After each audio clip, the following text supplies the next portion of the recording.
changamoto tulizonazo, ndio changamoto zilizoko, kwamba namna tunavyo wanafunzi wanavyozalishwa ni lazima ibadilike. Mitihani wanayofanya lazima ibadilike, tubadilishe mfumo wa ile mitihani.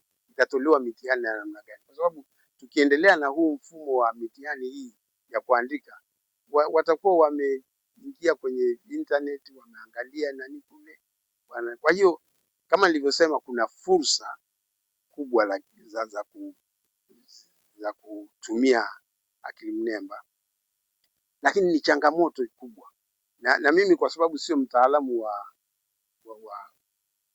hii teknolojia mpya ICT, sijui kwa kweli wataalamu watashauri nini cha kufanya, kwa sababu naona kama narudia, ni fursa lakini ni changamoto ambazo lazima ziwe addressed.